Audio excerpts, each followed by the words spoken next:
नमस्कार, मैं हूं आपके साथ हेमंत कुमार। दिल्ली विश्वविद्यालय छात्र संघ के 2025 के चुनाव के नतीजे आ गए और नतीजे हैं चौंकाने वाले। अध्यक्ष पद पर एबीवीपी के आर्यन मान की बड़ी जीत हुई, तो सचिव पद पर एबीवीपी के प्रत्याशी कुणाल चौधरी और संयुक्त सचिव के पद पर दीपिका झा ने जीत हासिल की है। वहीं उपाध्यक्ष पद की बात करें तो एक पद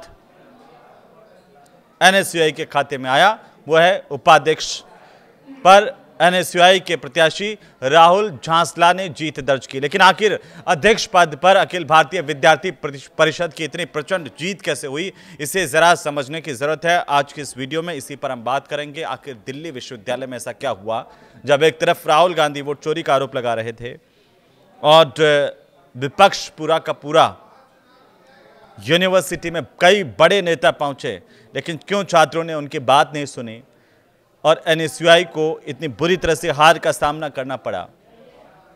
क्या सरकार के कई मंत्री या बीजेपी के बड़े नेता इस बात को विश्वविद्यालय के छात्रों को समझाने में कामयाब रहे कि सरकार उनकी है और दिल्ली विश्वविद्यालय को भी सरकार की ज़रूरत है? क्या छात्रों ने इनकी बात को माना है? भारतीय जनता पार्टी के बड़े नेताओं पर इन छात्रों ने भरोसा जताया है, क्योंकि आप देखिए कि राजस्थान की तरफ से भी अगर हम देखें तो डॉक्टर किरोड़ीलाल मीणा जो सरकार के कैबिनेट मंत्री हैं, कृषि मंत्री हैं, सबसे ज़्यादा चर्चाओं में राजस्थान में रहते हैं, वे भी यहाँ पर इस विश्वविद्यालय में प्रचार करने के लिए चुनाव के अंदर आए। उन्होंने भी संबोधित किया। उनके साथ सतीश पूनिया, राजस्थान के पूर्व प्रदेशाध्यक्ष भारतीय जनता पार्टी के, वे भी यहाँ और हरियाणा के प्रभारी मौजूदा, वे भी यहाँ पर प्रचार करने के लिए आए। और राजस्थान के ही नेताओं को अगर आप देखेंगे तो एक बड़ी फहरिस्त है जो यहाँ पर आए, छात्रों के बीच में गए और एबीवीपी अखिल भारतीय विद्यार्थी परिषद के जो प्रत्याशी हैं उनके समर्थन में उन्होंने प्रचार किया। इसमें सतीश पूनिया के अलावा मानवेंद्र सिंह जसोल और कई अन्य नेताओं के नाम भी शामिल है। तो ऐसा नहीं है कि कांग्रेस की तरफ से कोई बड़े नेता यहाँ पर नहीं आए हों। कांग्रेस की तरफ से भी कई बड़े नेता, राजस्थान से खास तौर पर कई बड़े नेता यहाँ पर इस दौरान विश्वविद्यालय परिसर में एनएसयूआई के कैंडिडेट का प्रचार करते हुए दिखाई दिए। एनएसयूआई के राजस्थान के प्रदेशाध्यक्ष विनोद जाखड़ उसमें अग्रणी भूमिका में तो रहे ही रहे, वो भी दिखाई दिए, लगातार संघर्ष करते दिखे। तो इसके अलावा सचिन पायलट और दूसरे बड़े नेताओं की, जैसे जैसलमेर बाड़मेर के सांसद,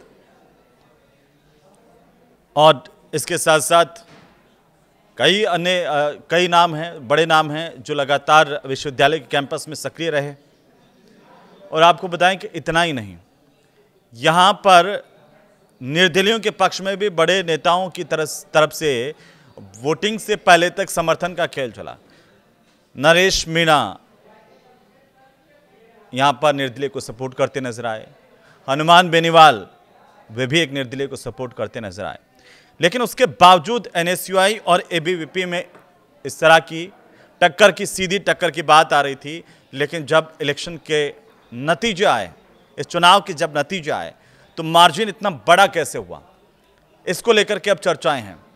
तो वोटों का मार्जिन आपने देखा होगा कि अध्यक्ष पद पर बहुत ज़्यादा है। एनएसयूआई ने नतीजों से पहले ही हालांकि वोट चोरी के आरोप लगाए थे, लेकिन आखिरकार अब ये सवाल तो एनएसयूआई के हर कार्यकर्ता के मन में होगा कि कमी उनकी तरफ से कहां रही।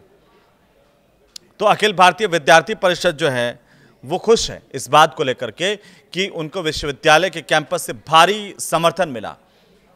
और इस चुनाव में 2025 डूसू इलेक्शन में कुल 1,53,100 पंजीकृत मतदाता थे, जिनमें से 60,272 स्टूडेंट्स ने अपना मतदान किया, मताधिकार का इस्तेमाल किया, वोट डाले। और जो मतदान का प्रतिशत रहा दिल्ली विश्वविद्यालय में छात्र संघ चुनाव का, वह इस बार रहा 39.36%। कुल 21 उम्मीदवार चुनावी मैदान में थे, लेकिन मुख्य मुकाबला ये शुरुआत से ही माना जा रहा था कि अखिल भारतीय विद्यार्थी परिषद एबीवीपी और कांग्रेस समर्थित जो national student union of India यानी कि एनएसयूआई, दोनों के बीच में है। अब देखिए, 3 पदों पर अखिल भारतीय विद्यार्थी परिषद को जीत मिली और 1 पद पर एनएसयूआई को जीत मिली। अध्यक्ष समेत तीनों पदों पर एबीवीपी की भारी जीत से एबीवीपी में भारी उत्साह है। आप इसका इंपॉर्टेंस समझ सकते हैं कि भारतीय जनता पार्टी के राष्ट्रीय अध्यक्ष जेपी नड्डा की तरफ से भी बधाई दी गई। तो देश के गृह मंत्री अमित शाह ने भी एबीवीपी के इस बड़ी जीत को लेकर के छात्रों को बधाई दी है। और इन नतीजों को अगर आप समझेंगे, देखेंगे कि अध्यक्ष पद पर अखिल भारतीय विद्यार्थी परिषद के आर्यन मान जो हरियाणा से आते हैं, उनकी जीत, और उनके सामने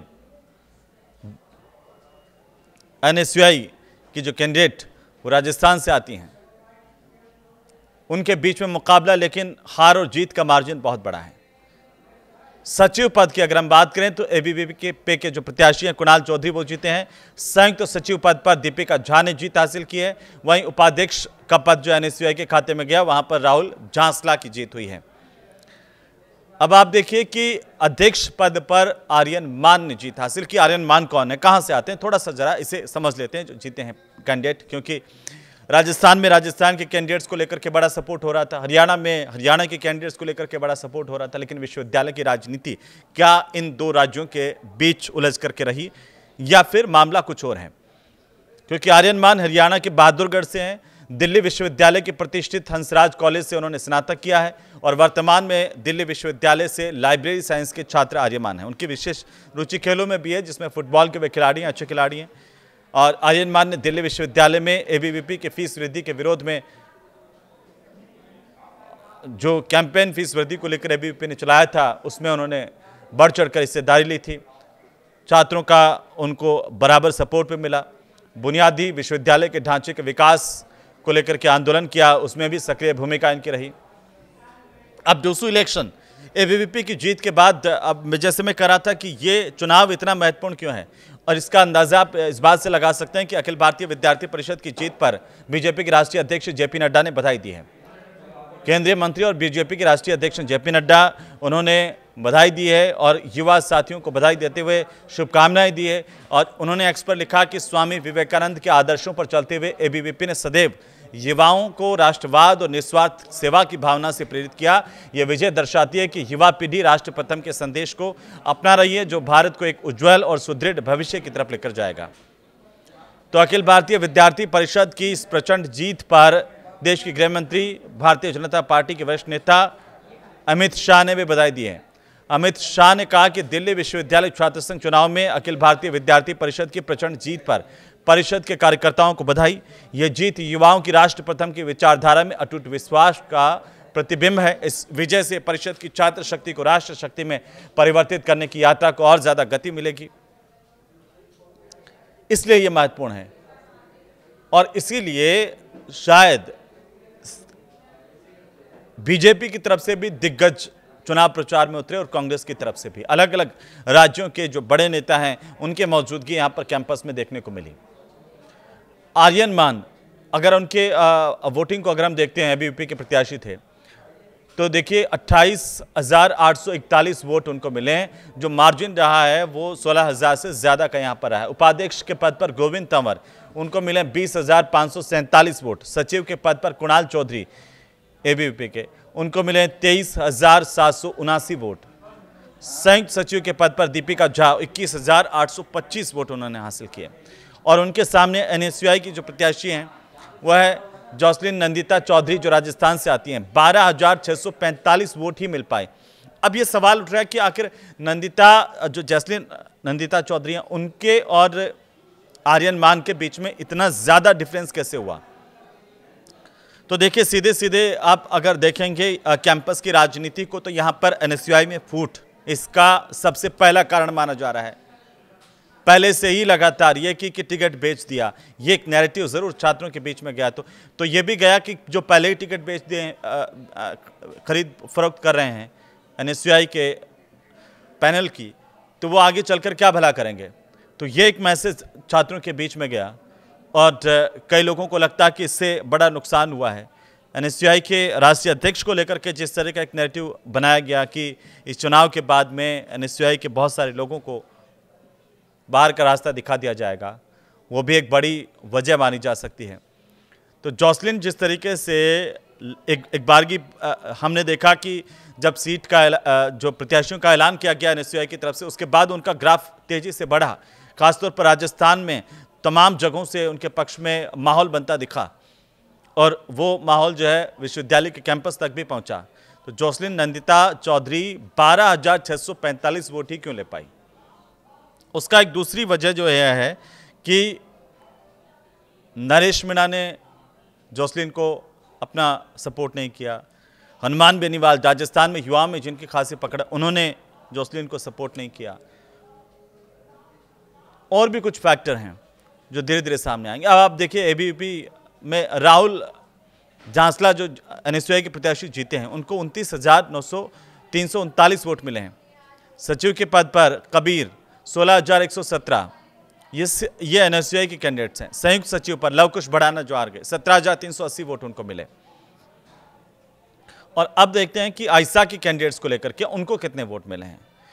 जिसमें एसएफआई की तरफ से अंजलि को टिकट दिया गया था, 5,385 वोट। उपाध्यक्ष पद पर सोहन को टिकट दिया गया था, 4,163 वोट। सचिव पर अभिनंदना को टिकट दिया गया था, 228 वोट महज उनको मिले हैं आयशा के।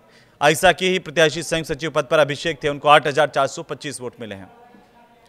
कुल मतदान जो अध्यक्ष पद पर हुआ 59,882, उपाध्यक्ष पद पर 59,869 वोट, सचिव पद पर 59,863 और संयुक्त सचिव पद पर 59,919 वोट।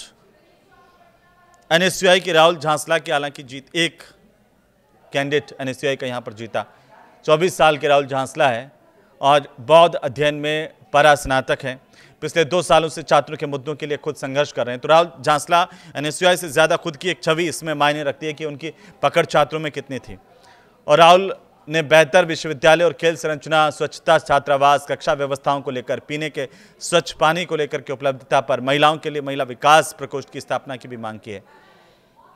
उन्हें पूर्वांचल और खासतौर पर राजस्थान छात्र समुदाय से व्यापक समर्थन प्राप्त है, पहले से भी स्टूडेंट। तो उनको इस आधार पर नहीं कहा जा सकता कि वो एनएसयूआई के वोटों से जीते हैं। उन पर झांसला को ये कहा जा सकता है कि उनका अपना एक ऑरा है, उनका अपना एक छात्रों के बीच में मजबूत दावेदारी हमेशा से रही है, वो साथ लेकर के चले हैं, तो उसका उन्हें फ़ायदा मिला है। अगर एनएसयूआई ही अच्छा प्रदर्शन करती तो फिर अध्यक्ष पद पर क्या इतना मार्जिन रह पाता, ये भी आप सोचिए। अब हालांकि एनएसयूआई को ही इस पूरे मामले को लेकर के सोचना है कि कहाँ कमी रही है। लेकिन एक बयान अब भारतीय जनता पार्टी की तरफ से आप देखिए कि डॉक्टर किरोड़ीलाल मीणा जब कैंपस में आए, जो राजस्थान के कृषि मंत्री, कैबिनेट मंत्री, और उन्होंने जब प्रचार की कमान संभाली तो उन्होंने एक बात कही। उन्होंने कहा कि अगर अध्यक्ष पद पर एबीवीपी को अगर आप भारी मतों से में जिताते हैं, राजस्थान के लोगों से अपील करते हुए, राजस्थान के जो छात्र पढ़ते हैं यहाँ पर, तो मैं समझूंगा कि आपने डॉक्टर किरोड़ीलाल मीणा का कद बढ़ाया।